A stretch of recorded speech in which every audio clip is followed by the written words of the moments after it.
Hello friends, welcome to Edu Topper. Friends, जैसा कि आप देख रहे हैं कि हम आपके लिए बीपीएससी और सीडीपीओ दोनों के लिए ही एकदम प्रतिबद्ध होकर के वीडियोस लेके आ रहे हैं। चाहे बात ऑब्जेक्टिव यानी वस्तुनिष्ठ प्रश्नों की हो या फिर बात किसी अध्यायवार की हो, पूरे के पूरे विषय की हो, हम उस पर पूरा फोकस कर रहे हैं और आपके लिए काफ़ी मेहनत कर रहे हैं। इसी के संदर्भ में अब ये मॉडल सेट हम लेके आए हैं आपके लिए, जिसमें कि कुल 20 मॉडल प्रश्न पत्र होंगे जो कि बीपीएससी और सीडीपीओ दोनों के लिए समान रूप से उपयोगी होंगे। सीडीपीओ की परीक्षा जो कि 6 फरवरी को होने वाली है, जिसके लिए काफ़ी कम समय अब आपके पास बच गया है। इसमें बहुत ज़्यादा से ज़्यादा रिवीजन करना काफ़ी ज़रूरी है, जिसमें ये सेट आपके लिए बहुत ही उपयोगी सिद्ध होने वाला है। आप वीडियो को पूरा देखिएगा, स्किप मत कीजिएगा, ताकि एक भी प्रश्न आपका छूटे नहीं। हर प्रश्न इसमें समान रूप से उतना ही ज़्यादा महत्वपूर्ण है। रही बात बायलिंगुअल वालों की, तो मेरी कोशिश होगी कि मैं आपके लिए अंग्रेजी के शब्दों का भी प्रयोग कहीं कहीं जहाँ ज़रूरी हो वहाँ करूँ, ताकि आपको भी ज़्यादा समस्या न हो। पहला क्वेश्चन शुरू करते हैं। हमारा पहला क्वेश्चन है कि बुद्ध ने अपना पहला उपदेश कहाँ दिया था? कौन से प्लेस पे उन्होंने अपना पहला उपदेश दिया था? बुद्ध ने अपना पहला उपदेश दिया था सारनाथ में।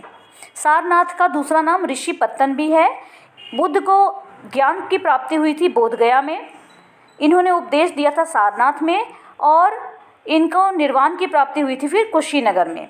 ठीक है, सारनाथ में 5 ब्राह्मण सन्यासियों को इन्होंने उपदेश दिया था। इस उपदेश देने की प्रक्रिया को धम्मचक्र प्रवर्तन कहते हैं। धम्मचक्र प्रवर्तन इसको कहा जाता है। दूसरा प्रश्न है, विक्रमशिला विश्वविद्यालय इनमें से आज के किस राज्य में अवस्थित था? विक्रमशिला विश्वविद्यालय अवस्थित था बिहार में। बिहार में पाल नरेश धर्मपाल ने इसकी स्थापना करवाई थी। ये भागलपुर जिले के, भागलपुर डिस्ट्रिक्ट के पाथर घाट में लोकेटेड था। पाथर घाट। नेक्स्ट क्वेश्चन है, 16 महाजनपदों के युग में मथुरा किसकी राजधानी थी? 16 महाजनपद, जिसके विषय में हमें जानकारी मिलती है अंगुत्तर निकाय से, इसमें से 3 महाजनपद बिहार में स्थित थे। मथुरा तो यूपी में स्थित था। मथुरा किसकी राजधानी थी? मथुरा राजधानी थी सूरसेन की। सूरसेन एक जनपद था, महाजनपद, इसकी राजधानी थी मथुरा। चौथा प्रश्न है, इनमें से किस ऋषि के विषय में कहा जाता है कि इन्होंने दक्षिण भारत का आर्यकरण किया और इन्हें आर्य बनाया? ये कहा जाता है अगस्त्य ऋषि के विषय में। जिस समय उत्तर भारत में यानी नॉर्थ इंडिया में आर्य निवास कर रहे थे, on the same time in south India it was the centre of the spread of Dravid culture. इसी समय पे दक्षिण भारत द्रविड़ संस्कृति के प्रचार प्रसार का एक सेंटर बना हुआ था, और यहाँ पे आर्य संस्कृति लेके आए थे अगस्त्य ऋषि। अजंता की कला को इनमें से किसने प्रश्रय यानी कि सहायता दी? किसने आश्रय दिया? किसने शरण दी? अजंता की कला को वाकाटक वंश ने प्रश्रय दिया था। अजंता की गुफाओं के बारे में बता दूं कि ये बौद्ध धर्म की महायान शाखा से संबंधित है।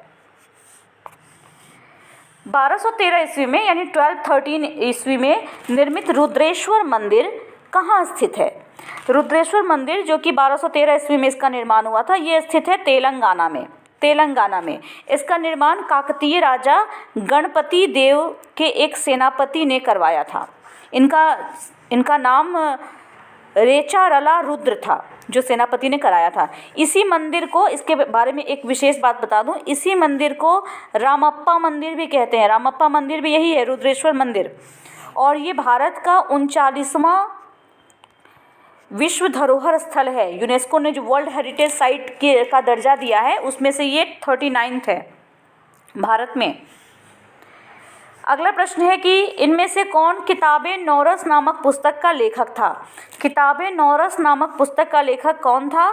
ये थे इब्राहिम आदिल शाह द्वितीय।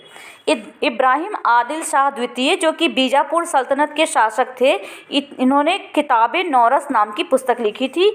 ये पुस्तक लिखी गई थी दक्कनी भाषा में, दक्कनी लैंग्वेज में। अगले प्रश्न पे चलते हैं। खैरवार आदिवासी आंदोलन कब हुआ? देखिए, खैरवार आदिवासी आंदोलन हुआ था 1865 ईस्वी में। ये हुआ था भागीरथ मांझी के नेतृत्व में। भागीरथ मांझी। इनमें से कौन सा सही सुमेलित नहीं है? हमें बताना है कि कौन सा सही सुमेलित इनमें से नहीं है। तो ए बिल्कुल सही है, शेख मोइनुद्दीन चिश्ती अजमेर से संबंधित हैं। शेख बुरहानुद्दीन गरीब दौलताबाद से संबंधित हैं, सही है। शेख मोहम्मद हुसैनी गुलबर्गा से संबंधित है, ये भी सही है। लेकिन शेख निज़ामुद्दीन औलिया मुल्तान से संबंधित नहीं है, इसीलिए ये सही सुमेलित नहीं है। ये आपको बताऊं तो इनका दरगाह मुल्तान में नहीं बल्कि दिल्ली में स्थित है। इनकी जो दरगाह है वो दिल्ली में स्थित है। अगले प्रश्न पे चलते हैं। किस दिल्ली सुल्तान ने रक्त एवं लौह की नीति अपनाई थी? रक्त एवं लौह की नीति अपनाने वाला सुल्तान था बलबन। बलबन दिल्ली सल्तनत का सुल्तान बना था सुल्तान नासिरुद्दीन महमूद की मृत्यु के बाद। ये गुलाम वंश का शासक था और इसी ने रक्त और लौह की नीति अपनाई थी। कौन सा मध्यकालीन भारतीय साम्राज्य व्यापक स्तर पर स्थानीय स्वशासन के लिए प्रसिद्ध था? ये था चोल। चोल साम्राज्य की मुख्य विशेषता थी चोल प्रशासन की इसका स्थानीय स्वशासन। इसमें जो ग्राम होता था ना वो स्वशासन की यानी सेल्फ गवर्नमेंट की पूर्ण इकाई था, एक इम्पॉर्टेंट यूनिट था। और जो गांव का एडमिनिस्ट्रेशन होता था वो विलेजर्स यानी गांव के लोग खुद ही करते थे। कई गाँव को यहाँ पे कई गांव के जो समूह हुआ करते थे ना उसको कुर्रम कहा जाता था, कुर्रम। इनमें से किस मुगल कालीन नहर का निर्माण फिरोज शाह की राजबवाह को पुनर्जीवित करके किया गया था? यहाँ हमें बताना है कि कौन सी नहर का निर्माण फिरोज शाह की राजबवाह को पुनर्जीवित करके किया गया था। ये किया गया था शहाब नहर का निर्माण। मुगल कालीन शहाब नहर का निर्माण फिरोज शाह की राजबवाह को पुनर्जीवित करके किया गया था और बाद में जाके इसको फिर से इसकी खुदाई की गई और अकबर के समय इसको काफ़ी चौड़ा किया गया था। अगले प्रश्न पे चलते हैं। सूची 1 को सूची 2 से मिलाना है और इनके नीचे दिए गए कूट से सही उत्तर को चुनना है। तो चलिए सूचियों को देखते हैं। ये रही हमारी सूचियाँ, तो इनको मिला के मैं आपको बताती हूँ। पुस्तक, एक तरफ पुस्तक दिया गया है और एक तरफ पुस्तक के लेखक का नाम दिया गया है। The story of my deportation ये लिखी थी लाला लाजपत राय ने। गीता रहस्य लिखी थी बाल गंगाधर तिलक ने। इसके बाद है अ नेशन इन मेकिंग, इसको लिखा था सुरेंद्रनाथ बनर्जी, SN बनर्जी ने। और इंडिया विंस फ्रीडम लिखी थी मौलाना अबुल कलाम आज़ाद ने। इसके हिसाब से जब हम देखेंगे कि हमारा सही उत्तर क्या है, ए सही उत्तर मिलेगा। अगला प्रश्न है, शुद्ध चांदी का रुपया का आविष्कार किसने किया था? शुद्ध चांदी के रुपया का आविष्कार किया था शेर शाह ने। इन्होंने ही शुद्ध चांदी के रुपये का और साथ में तांबे के भी सिक्कों का प्रचलन शुरू कराया था। आगे बढ़ते हैं। बघात रियासत का ब्रिटिश में विलय कब हुआ? देखिए, बघात रियासत का विलय ब्रिटिश में किया गया था 1850 ईस्वी में। बी। ऐसे तो डलहौजी का जो व्यक्तिगत सिद्धांत आया था ना, जो डॉक्ट्रिन ऑफ लैप्स आया था डलहौजी का, इसके अंतर्गत बहुत सारे राज्यों का विलय किया गया था, बहुत सारे राज्यों को मर्ज किया गया था ब्रिटिश शासन में, जिसमें सबसे पहले किया गया था सतारा को। सतारा कब हुआ था? 1848 में। और सबसे अंत में किया गया था नागपुर को। नागपुर कब हुआ था? 1854 में। और इसी के बीच में था 1850 में बघात। इनमें से किसने गांधी जी के नमक आंदोलन में भाग नहीं लिया था? देखिए, इनमें से भाग नहीं लेने वालों में से प्रभावती देवी थी जिन्होंने इस आंदोलन में भाग नहीं लिया था। बाकी सरोजनी नायडू, अमृत कौर और कमला देवी चट्टोपाध्याय, इन सभी ने नमक आंदोलन में भाग लिया था। पाकिस्तान प्रस्ताव की रूपरेखा किसने तैयार की? पाकिस्तान प्रस्ताव की रूपरेखा तैयार की थी सिकंदर हयात खान ने। जब मार्च 1940 में लाहौर में मुस्लिम लीग का वार्षिक अधिवेशन हुआ, इसी अधिवेशन में पाकिस्तान प्रस्ताव का प्रारूप सिकंदर हयात खान ने तैयार किया था।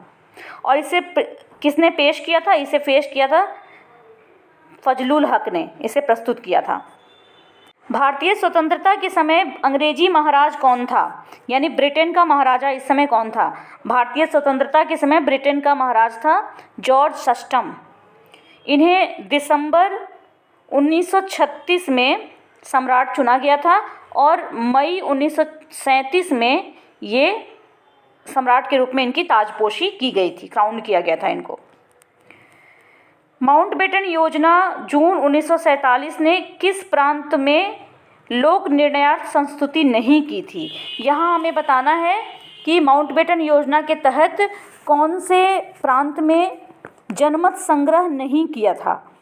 ये जनमत संग्रह हैदराबाद में नहीं किया गया था, लेकिन इसके अलावा जितने भी उत्तर पश्चिमी प्रांत थे ना, जो जैसे सिंध, बलूचिस्तान, उत्तर पश्चिम सीमा प्रांत, इन सब में जनमत संग्रह यानी कि रेफरेंडम किया गया था।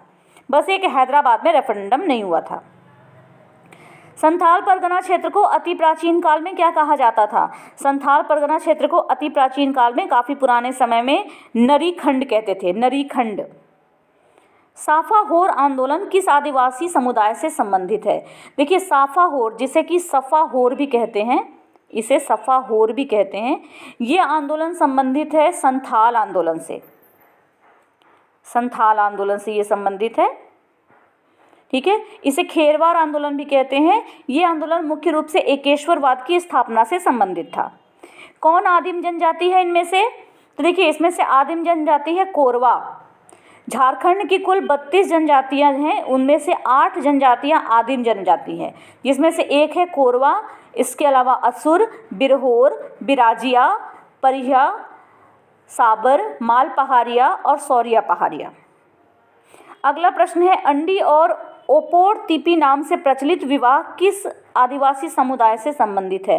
अंडी और ओपोर तिपी, इन दोनों नाम से विवाह होते हैं, ये संबंधित है हो समुदाय से।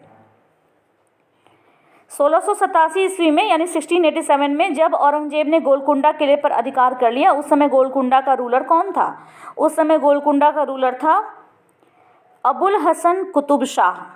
अबुल हसन कुतुब शाह। ऐसा कहा जाता है कि औरंगजेब ने गोलकुंडा के किले को उसी तरीके से सोने की चाबियों से खोला था जैसे कि अकबर ने असीरगढ़ के किले को खोला था। अगला प्रश्न है, कोल विद्रोह का नेतृत्व किसने नहीं किया? देखिए, कोल विद्रोह का नेतृत्व बुद्ध भगत ने किया था, सूरमा ने किया था, सिंगराम ने किया था, लेकिन जतरा भगत ने कोल विद्रोह का नेतृत्व नहीं किया था, क्योंकि कोल विद्रोह की शुरुआत जो थी वो हुई थी छोटा नागपुर के कोलों से, ठीक है। सूरगा और सिंगराम इसमें थे और बुद्ध भगत भी इसमें थे, लेकिन जतरा भगत का संबंध उराव विद्रोह से था, न कि कोल विद्रोह से। किस सुल्तान के बारे में कहा जाता है कि उसने भूमि कर को उत्पादन के 50% तक कर दिया था? ये बात कही जाती है अलाउद्दीन खिलजी के बारे में। इसने लगान को पैदावार का लगभग आधा यानी 50% तक बढ़ा दिया था। इनमें से संगठन के आधार पे क्रमवार सजाना है। जिसका संगठन पहले हुआ तो बॉम्बे एसोसिएशन का संगठन हुआ था 1885 ईस्वी में। वहीं मद्रास महाजन सभा 1884 में। बात करें इंडियन एसोसिएशन की 1876 में और इंडियन लीग 1875 में। तो इसके हिसाब से जो हमारा सही आंसर आएगा वो आएगा सी। क्यों? क्योंकि इंडियन एसोसिएशन, एक मिनट, इंडियन ये 75 और ये 76, इंडियन एसोसिएशन सबसे पहले आएगा, फिर इंडियन लीग, इसके बाद मद्रास महाजन सभा और अंत में बॉम्बे एसोसिएशन। शक्ति स्थल का संबंध किससे है? शक्ति स्थल का संबंध है श्रीमती इंदिरा गांधी से। इंदिरा गांधी के समाधि स्थल को शक्ति स्थल कहा जाता है। वहीं राजीव गांधी के समाधि स्थल को वीर भूमि कहते हैं।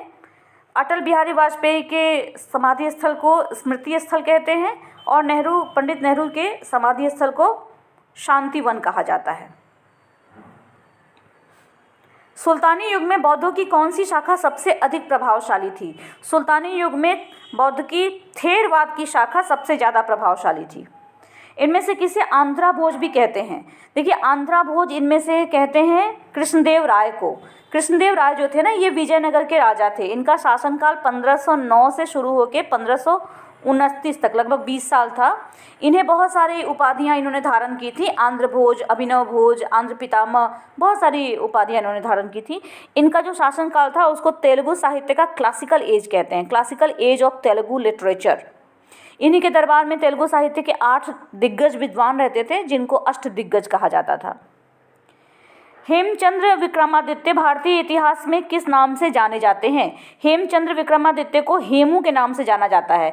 हेमू का नाम आपने सुना होगा। पानीपत की जो दूसरी लड़ाई हुई थी ना, वो हेमू और अकबर के बीच में हुई थी 1556 ईस्वी में। वही हेमू है, ये है हेमचंद्र विक्रमादित्य। इनमें से किस कर व्यवस्था को बंदोबस्त व्यवस्था के नाम से भी जाना जाता है? बंदोबस्त व्यवस्था के नाम से इनमें से जाना जाता है जब्ती व्यवस्था को। अब ये जब्ती प्रणाली क्या थी? तो कृषि की भूमि की माप की जाती थी, कृषि की जो खेती करने की जो ज़मीन थी उसकी माप के आधार पे लगान का निर्धारण किया जाता था। इसी व्यवस्था को जब्ती प्रणाली कहते थे। इसकी शुरुआत की थी दीवान अहमद खान ने, शेरशाह के दीवान अहमद खान थे, उन्होंने शुरुआत की थी। थोड़ा थोड़ा इनके बारे में बता दूं, जैसे कि दहसाला। ये दहसाला क्या था?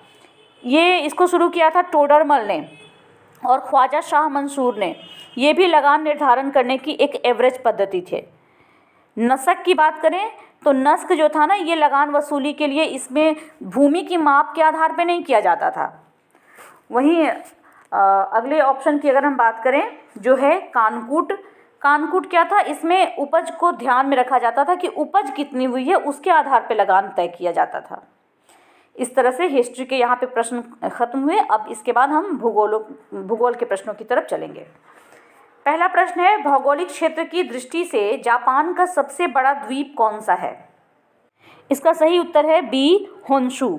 होन्शु जापान का सबसे बड़ा द्वीप है जिसका क्षेत्रफल लगभग 227,960 किलोमीटर स्क्वायर है। ये दुनिया का 7वां सबसे बड़ा देश है और इंडोनेशिया के जावा के बाद, इंडोनेशिया का जो जावा है ना, वो दुनिया में सबसे बड़ा द्वीप है जिस जनसंख्या के हिसाब से। सबसे ज़्यादा जनसंख्या अगर किसी द्वीप पे पाई जाती है द्वीपों में तो वो जावा है। जावा के बाद दूसरा है होन्शु और जापान का सबसे बड़ा तो खुद होन्शु है ही। जापान की जो राजधानी है टोक्यो, ये होन्शु के मध्य पूर्व में स्थित है। ग्रीनलैंड इनमें से किस देश का भाग है? ग्रीनलैंड भाग है डेनमार्क का। ग्रीनलैंड डेनमार्क राजशाही के अधीन है और ये डेनमार्क की यहाँ पे शासन व्यवस्था चलती है। साथ ही साथ ग्रीनलैंड के बारे में बता दूं कि ये आर्कटिक और अटलांटिक महासागर के बीच में स्थित है ग्रीनलैंड। भौगोलिक रूप से देखा जाए तो ये उत्तरी अमेरिका का पार्ट है, लेकिन 18वीं सदी के बाद से ये डेनमार्क से जुड़ा हुआ है। अगला प्रश्न है, किस महाद्वीप में सबसे अधिक देश हैं? तो सबसे ज़्यादा देश हैं अफ्रीका में। सबसे ज़्यादा देश हैं अफ्रीका में, कुल 54 देश हैं अफ्रीका महाद्वीप में। इसके अलावा एशिया की बात करें तो एशिया में 52 देश हैं, यूरोप में 49 और उत्तरी अमेरिका में 23 देश हैं। अगले प्रश्न पे चलते हैं। 2011 की जनगणना के अनुसार भारत के किस राज्य के आदिवासियों की आबादी का प्रतिशत इसकी कुल आबादी की तुलना में सबसे अधिक है? इसका सही उत्तर है सी, मिजोरम। मिजोरम की आबादी का लगभग 95% हिस्सा आदिवासियों से है। 2011 की जनगणना के अनुसार मिजोरम की जनसंख्या से ज़्यादा जनसंख्या, जो आम जनसंख्या है उससे ज़्यादा जनसंख्या आदिवासियों की है। ये देश का दूसरा सबसे कम आबादी वाला राज्य भी है। अगला प्रश्न है, हमें बताना है कि कौन सही सुमेलित नहीं है। तो ये देशों के नाम हैं और एक तरफ राजधानियां दी गई हैं। इनमें से मोरक्को, रबात बिल्कुल सही है। ट्यूनीशिया, ट्यूनिस, ये भी सही है। अल्जीरिया, अल्जीरियस, ये भी सही है। लेकिन केप वर्डे की राजधानी बामाको नहीं है, बल्कि केप वर्डे की राजधानी है प्रायो, जो कि सबसे बड़ा शहर भी है। और बामाको किसकी राजधानी है? ये माली की राजधानी है। दक्षिण अफ्रीका का पोस्ट मारसुग और उसका समीपवर्ती क्षेत्र किस खनिज का प्रमुख उत्पादक है? इसका सही उत्तर है मैंगनीज। दक्षिण अफ्रीका का ये जो क्षेत्र है ये मैंगनीज का प्रमुख उत्पादक है। फिर हमें मिलान करना है, बताना है, एक तरफ पर्वत है और एक तरफ देश है। एटलस कौन से देश में है? एटलस है मोरक्को। किलिमंजारो तंजानिया, चिम्बरेंजो इक्वाडोर और पाइरेनीज फ्रांस या स्पेन। मलेशिया में किंटा घाटी किस लिए प्रसिद्ध है? मलेशिया में किंटा घाटी प्रसिद्ध है टीन के उत्पादन के लिए। किन देशों से होकर भूमध्य रेखा नहीं गुजरती है? अब ये देखिए, यहाँ पर देशों के नाम दिए गए हैं और बताना है कि इसमें से किस देश से होकर भूमध्य रेखा नहीं गुजरती है। भूमध्य रेखीय गिनी और रवांडा, इन दोनों से होकर नहीं गुजरती है। बाकी गैबोन और सोमालिया से होकर भूमध्य रेखा गुजरती है। इन जनजातियों में से कौन सा भारत के अंडमान निकोबार की द्वीप समूहों की मूल निवासी नहीं है? तो देखिए, ओंजे वहाँ के मूल निवासी हैं, शोम्पेन वहाँ के मूल निवासी हैं, हालचू भी वहाँ के मूल निवासी हैं, लेकिन रेंगमा वहाँ के मूल निवासी नहीं है। रेंगमा एक नागा जनजाति है जो नागालैंड में पाई जाती है। इनमें से कौन सा एक नदी हिमालय पार यानी ट्रांस हिमालय नदी है? इसमें हम देखेंगे सतलज जो नदी है ना, ये ट्रांस हिमालयी नदी है। सतलज का उद्गम होता है तिब्बत में कैलाश पर्वत और मानसरोवर के झील के निकट एक राक्षस ताल, जिसे राक्षस ताल भी कहते हैं। ये हिमालय की श्रेणियों को काट के गॉर्ज का निर्माण करती है। एजेंडा 21 में कितने समझौते हैं? एजेंडा 21 के बारे में आप जानते होंगे। 1992 में जो रियो डे जेनेरियो में एक पृथ्वी सम्मेलन हुआ था, अर्थ समिट जिसको कहते हैं, उसी में एजेंडा 21 पे सिग्नेचर्स किए थे 100 से भी ज़्यादा देशों के प्रतिनिधियों ने। इसमें कुल 4 समझौते किए गए, 40 अध्यायों का और 300 पेज का ये दस्तावेज है एजेंडा 21, और समझौते कुल इसमें 4 हैं। समताप मंडल को जेट विमानों की उड़ान के लिए आदर्श क्यों माना जाता है? ऑप्शंस को देखिए। इसमें परत में उपस्थित ओजोन के कारण ईंधन की कम खपत होती है, परत में तापमान सम रहता है जो कि इंजन की दक्षता के लिए अनुकूल परिस्थिति है। ये दोनों ही गलत हैं, ऐसा नहीं होता है। यह परत विमान भेदी शस्त्रों की मारक सीमा से बाहर है, ये भी नहीं। इस परत में बादल तथा अन्य मौसमी घटनाएं नहीं होती, ये बिल्कुल सही है। इसमें मौसमी हलचल नहीं होती है, इसीलिए जेट विमानों के लिए ये आदर्श माना जाता है। कौन सा सही सुमेलित नहीं है हमें बताना है। जनजाति है और अवस्थिति है इसकी। इसमें जो सही सुमेलित नहीं है वो है सी, ये गलत है। ये सही है, बिरहोर झारखंड सही है, टोडा तमिलनाडु भी सही है। जबकि खस जनजाति जो है ना, ये उत्तराखंड, हिमाचल प्रदेश, जम्मू कश्मीर में पाई जाती है, अरुणाचल प्रदेश में नहीं पाई जाती। अंडमान निकोबार द्वीप समूह में द्वीपों की संख्या कुल कितनी है? अंडमान निकोबार द्वीप समूह में द्वीपों की संख्या हो गई है 222, ठीक है, जिसमें कि 204 हैं कुल अंडमान में और 18 हैं निकोबार में, इसलिए आंसर यहाँ पे होगा 220। नर्मदा नदी का उद्गम स्थल कहाँ है? नर्मदा नदी का उद्गम स्थल है अमरकंटक पहाड़ी से, मध्य प्रदेश की अमरकंटक पहाड़ी से। भारत की तटरेखा की कुल लंबाई कितनी है? भारत की तटरेखा की कुल लंबाई है 7516 किलोमीटर, इसलिए नज़दीकी यही है, तो इसे ही हम सही मानेंगे। भारतीय मानक समय एवं ग्रीनविच मध्य के बीच का समय का कितना अंतर है? ये समय का अंतर है 5 घंटे 30 मिनट आगे। भारत का जो समय है ये 5 घंटा 30 मिनट आगे होता है। देखिए होता क्या है कि भारत की स्थिति यहाँ पर है और जो समय है, मानक समय रेखा जो है वो यहाँ पे है, तो इससे ये जो दूरी है ना, ये जो लॉन्गिट्यूड्स की दूरी है, इसके अनुसार 5 घंटा 30 मिनट आगे है हमारा भारतीय मानक समय। क्योंकि हमारा भारतीय मानक समय है 82.5 डिग्री, यानी 82.5 डिग्री आप इसको कह सकते हैं, या 82 डिग्री 30 मिनट भी कह सकते हैं। और जबकि जो ग्रीनविच समय है, टाइमलाइन है, इसका कितना है? ये टाइमलाइन है 90। तो अब इसके हिसाब से कर लीजिए कि कितना अंतर पड़ेगा। अगला है ब्रह्मपुत्र नदी तिब्बत में किस नाम से जानी जाती है? ब्रह्मपुत्र नदी को तिब्बत में सांगपो नाम से जाना जाता है।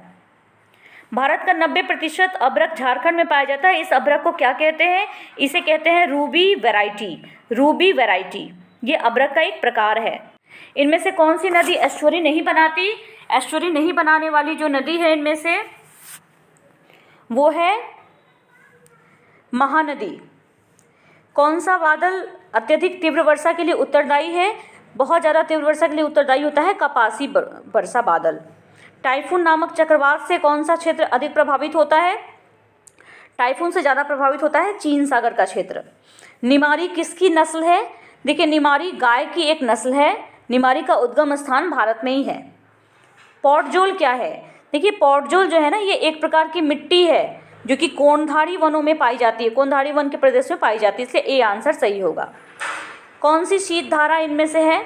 तो देखिए शीत धारा इनमें से वेनेजुएला है। वेनेजुएला शीत धारा है, बाकी जितनी भी धाराएं हैं ये तीनों गर्म धाराएं हैं।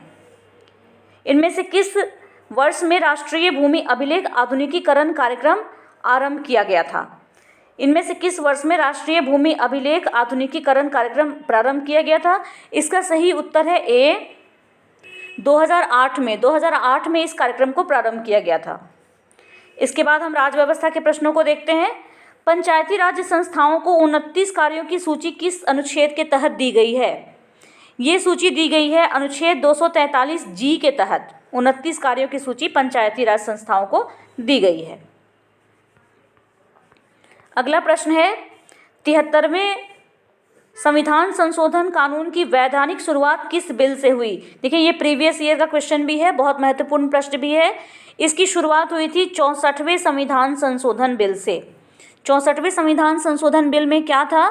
सबसे पहले ये जान लीजिए कि ये हुआ था 1988 में।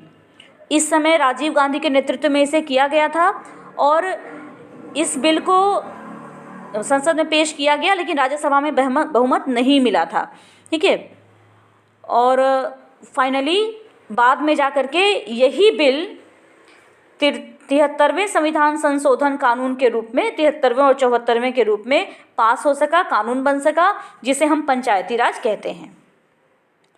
राष्ट्रीय महिला आयोग के इन अध्यक्षों पर विचार करना है और हमें बताना है कि इनका कालानुक्रम क्या था। इनका कालानुक्रम था डी, यानी ये सबसे पहले जयंती पटनायक, उसके बाद पूर्णिमा आडवाणी, फिर डॉक्टर गिरिजा व्यास और अंत में ममता शर्मा जी।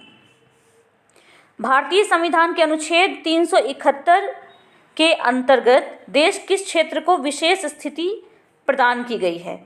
देखिए यहाँ पे विशेष स्थिति प्रदान की गई है हैदराबाद और कर्नाटक को।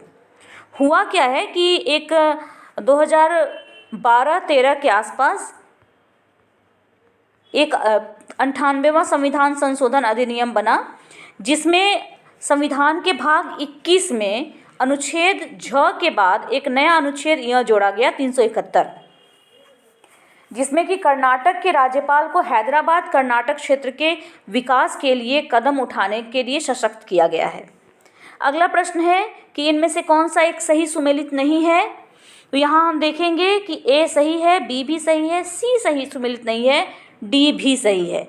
तो फिर सी का सही उत्तर क्या होगा? ये भाग 5 के अनुच्छेद 76 में है। अगला प्रश्न है भारतीय संविधान के कौन से अनुच्छेद नागरिकता से संबंधित हैं? देखिए भारतीय संविधान के अनुच्छेदों की हम बात करें तो अनुच्छेद 5 से 11 नागरिकता से संबंधित है। सी ऑप्शन हमारा सही होगा। भारतीय संसद की सबसे बड़ी समिति कौन सी होती है? भारतीय संसद की सबसे बड़ी समिति होती है प्राक्कलन समिति। प्राक्कलन समिति में कुल 30 सदस्य होते हैं। इसके सदस्य केवल लोकसभा से निर्वाचित होते हैं, लोकसभा के द्वारा। इसमें क्या होता है ना कि ये समिति बताती है कि प्राक्कलनों में जो भी पॉलिसी है उसके अनुसार कितना कम खर्च किया जा सकता है, खर्च में कितनी कमी लाई जा सकती है, क्या क्या इम्प्रूवमेंट, क्या क्या सुधार किए जा सकते हैं। जबकि लोक लेखा समिति की बात करें, इसमें केवल 22 सदस्य होते हैं और इस 22 में से 15 लोकसभा से, जबकि 7 सदस्य राज्यसभा से भी होते हैं। समितियों का कार्यकाल जो होता है वो 1 साल का होता है। अगला प्रश्न है कि नीचे 2 कथन दिए गए हैं, एक कथन है, दूसरा कारण है। चलिए इस पे देखते हैं, इसको विचार करते हैं। इस पे भारतीय राजनीतिक व्यवस्था की प्रकृति में निरंतरता एवं परिवर्तन के तत्व मूर्त रूप में पाए जाते हैं।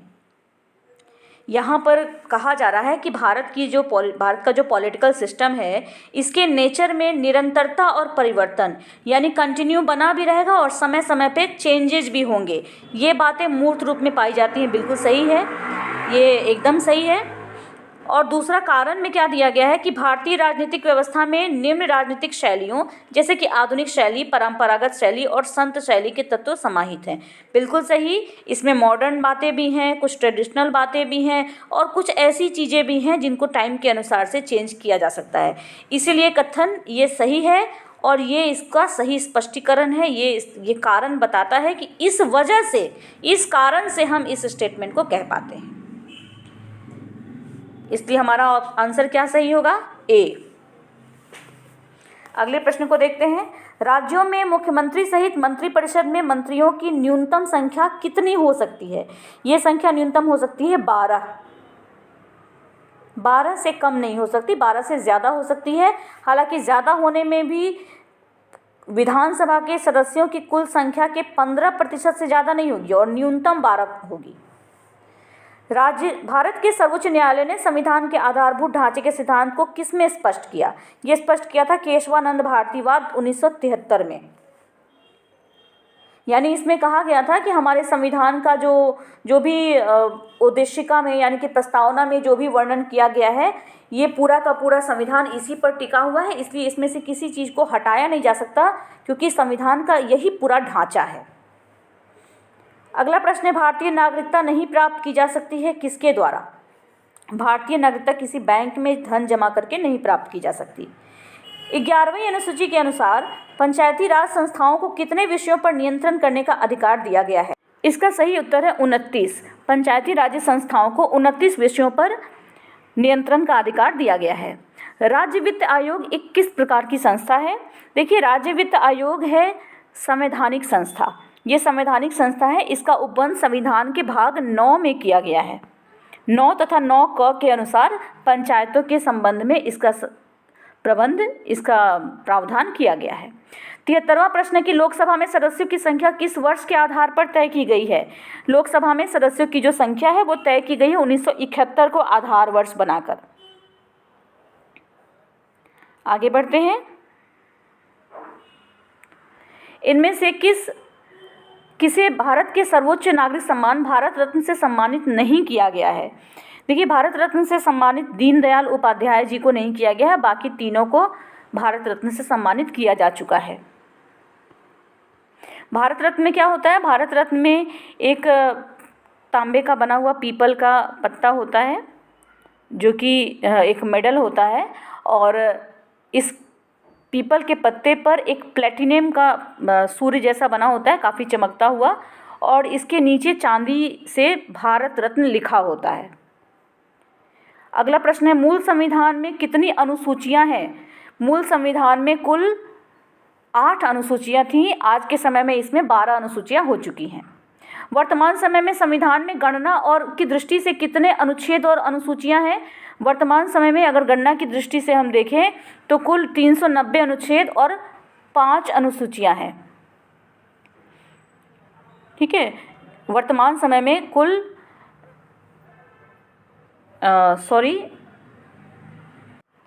444 अनुच्छेद और 12 अनुसूचियां हैं वर्तमान समय में। अगला प्रश्न है, राज्य में दूसरे सदन की स्थापना या उसे रद्द करने के लिए कौन सी सही विधि है? ये सही विधि है संबंधित राज्य की विधानसभा द्वारा पूर्ण बहुमत से पारित प्रस्ताव। अगला प्रश्न है, इनमें से कौन सा आयु समूह सर्व शिक्षा अभियान में भर्ती होने के लिए पात्र है? सर्व शिक्षा अभियान में भर्ती होने के लिए पात्र होने वाला समूह है 6 से 14 वर्ष का समूह। भारत के किस राष्ट्रपति में से इनमें से कौन है जो ट्रेड यूनियन आंदोलन से संबंधित रहे हैं? ये हमें बताना है। ये संबंध रहा है वीवी गिरी का। भारत के चौथे राष्ट्रपति थे वीवी गिरी, जो कि श्रम आंदोलन से जुड़े रहे, श्रम आंदोलन के महासचिव भी बने और अखिल भारतीय ट्रेड यूनियन कांग्रेस के 2 बार अध्यक्ष भी रहे। जब 1937 में आम चुनाव हुआ था ना, उस समय भी ये श्रम मंत्री बने थे। इन्हें 1975 में भारत रत्न से सम्मानित भी किया गया। इसके साथ ही इस वीडियो को समाप्त करती हूँ। अगले वीडियो में इनके बचे हुए प्रश्नों की वीडियो आएगी, ताकि आपका ज़्यादा समय भी ना लगे और छोटे छोटे वीडियोज़ में आप पूरी बातों को देख सकें।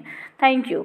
वीडियो अच्छी लगी हो तो लाइक करना बिल्कुल ना भूलिएगा और अपने कमेंट से भी बताइएगा कि आपने कितने आंसर सही किए।